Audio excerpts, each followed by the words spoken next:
Pero kanina, laman din ng balita itong sitwasyon ni Bato de la Rosa na kung saan ay patuloy, no, ang pag-absent sa ating Senado. At nagtataka lang tayo kung bakit nakakapirma to sa mga resolusyon, nakakapirma sa mga proposed bill, no? Paano pinapipirmahan to? Itong mga dokumento na to. Ang sabi ng kanyang mga kasama na hindi nila alam kung saan nagtatago si Senator De La Rosa. Alam niyo po kung pag-uusapan natin talaga na masinsinan itong kaso ni Bato De La Rosa ay ito po ay nakakaapekto sa lahat ng mamamayang Pilipino at lalong-lalo na sa ating bansa. Isipin nyo na lamang, no, na kung ang isang ordinaryong empleyado, isang pribado at gobyerno ay lumiliban ng walang paalam at walang sapat na dahilan ay hindi pumapasok pero patuloy ang pagsweldo, ay that would be unfair and unjust on the part of the employers na pasweldohin ka ng tuloy-tuloy nang hindi ka naman nagtatrabaho. Lalong-lalo na sa private companies. Kapag pinapasweldo ka, hindi ka pumapasok, abay malaking kawalan yan. No? Kasi sa private companies, ang nangyayari dyan, you will be paid according to what you have accomplished. Diba? Kung ano yung may mga standards yan ng sa pagtatrabaho mo, ay kung hindi mo mamimit yung standard, actually baka i-terminate ka pa, lalong-lalo na kung nasa probationary employment ka pa. Tapos absent ka ng absence. Si baka definitely your probationary employment will not be converted into a regular employment. Dito sa kaso ni Bato de la Rosa, lumalabas kasi November pa to, hindi pumapasok. Agrabyado ang ordinaryong Pilipino rito. Kasi ang sinusweldo ni Senator Bato ay hindi po galing sa hangin ang pinasesweldo dyan. Ang pinapasweldo kay Bato de la Rosa ay galing po sa pagod at pawis ng bawat Pilipino, lalong-lalo na yung mga nagbabayad ng buwis sa ating pamahalaan yan. So lahat tayo nagbabayad ng buwis. Hindi naman siguro makatarungan na isang senador na hinalal ng mga kababayan natin na umaasa sa kanyang paglilingkod sa ating mga kababayan na hindi umaattend ng mga sesyon, hindi nagpa-participate sa mga debate, hindi sumasali sa mga argumento na isinasagawa sa Senate Session Hall. Ito po ay isang malaking injustice on the part of the Filipino people na nagbabayad ng buwis pero hindi nakakakuha ng corresponding public service from a senator from Davao City. Iisipin nyo na lamang, 3 buwan o kulang-kulang 4 na buwan na hindi pumapasok si Bato de la Rosa. Siya po ay humahawak ng mga importanteng committee sa Senado. Lalong-lalo ngayon may issue tungkol sa West Philippine Sea. Nagkakaroon ng word war, no, between the officials of the Department of Foreign Affairs and that of the officials of the Chinese Embassy here in the Philippines. Siya ang siya ang chairman yata ng Defense, no, Committee sa Senado.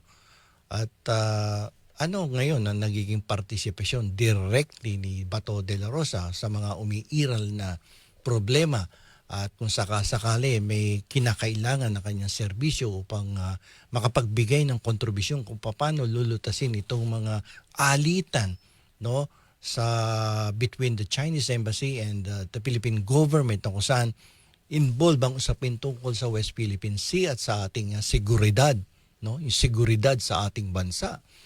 Mahirap yan. So dapat dito kasi kumikilos din ang Senado. Hindi dapat tinutulugan sa pansitan yung mga ganitong klaseng problema. Maigi na dapat ang ating Senado ay gumagawa ng klaro na alituntunin na na kung ano ang gagawin sa isang senador kung sakasakaling siya ay patuloy na lumiliban, uma-absent sa kanyang tungkulin bilang isang senador ng 3 buwan, 2 buwan o mahigit 3 buwan na. Ano dapat ang malinaw na alintuntunin dito? Ito ba ay dapat na munang suspendihin ang kanyang tinatanggap na sweldo buwan-buwan? O dapat bang ipatawag muna, bigyan siya ng benefit of the due process? At tanungin kung justifiable ang kanyang pagliban sa kanyang mga katungkulan bilang isang senador. Otherwise, ang taong bayan ang siyang magsasuffer sa kanyang patuloy na pag-absent sa Senado. Inaasahan ng kanyang mga taong nire-represent sa Senado ang kanyang tulong, ang kanyang partisipasyon sa pagbalangkas ng mga batas sa ating bansa. Pero kung 3 buwan ka ng absent, anong mangyayari, no? Sa mga ipinangako mong serbisyo para sa mga ordinaryong mamamayan ng ating bansa. Dapat dyan klarong-klaro na mayroong patakaran, alituntunin ng ating Senado. Kasi hindi pwede yung ganyan na basta-basta na lamang, sige, payagan nyo na lang. Nakakapirma sa mga resolusyon, nakakapirma, may proposed bill nga no? Binasa na nga sa plenaryo. Dapat man lang tanongin ninyo, saan nyo dinala yan? Sino pumirma niyan? I think the Senate needs to validate the signature. Baka mamaya ito, ano lang natin to, mga duda lang natin. Baka mamaya pumirma lang dyan yung isang empleyado. Bakit ganun kabilis? Nakakapirma kagad. Sabi nyo nga nung mga nakaraan hindi nyo alam kung saan nagtatago. Pero bakit nyo nalolocate pag may pinapipirmahan kayong mga dokumento? Medyo nagkakaroon tuloy ng duda sa parte ng mamamayan. Diba? At hindi lang, no? Ang mga ganyang klaseng pangyayari ay nagdududa tuloy, nababawasan ang pagtitiwala ng taong bayan sa pamahalaan, particularly sa Senado, na nababawasan yung trust, no? Yung tiwala. Na baka mamaya pwedeng mangyari na, sa susunod na election, di na ako boboto ng mga senador. Grabe, binoboto mo tapos pag ayaw pumasok, hindi pumapasok, pero tuloy ang sweldo. Tayong lahat ang nagpapasweldo dyan sa mga senador na yan at mga kongresista. Pero kapag may problema siya, ay bigla na lamang nawawala. Alam niyo po, naiintindihan natin ang kalagayan ng mga alalahanin ni Senator Bato de la Rosa tungkol sa kanyang problema na meron daw arrest warrant na inilabas ang ICC laban sa kanya.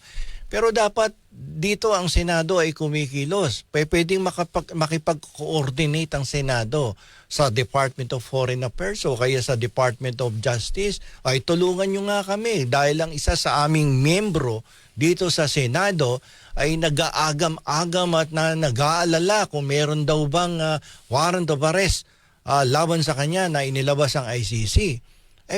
Pakilusin ninyo yung Department of Foreign Affairs at itanong sa International Crime, no, International Criminal Court kung totoo ba na mayroong inilabas na arrest warrant, sapagkat ang Department of Foreign Affairs is the appropriate government agency that that has the power, no, to closely coordinate this matter, no, regarding the arrest warrant ni Bato de la Rosa o kaya ang Department of Justice. Kasi yung ganyan na walang ginagawang aksyon ang ating Senado at hindi malaman kung totoo ba yan o hindi.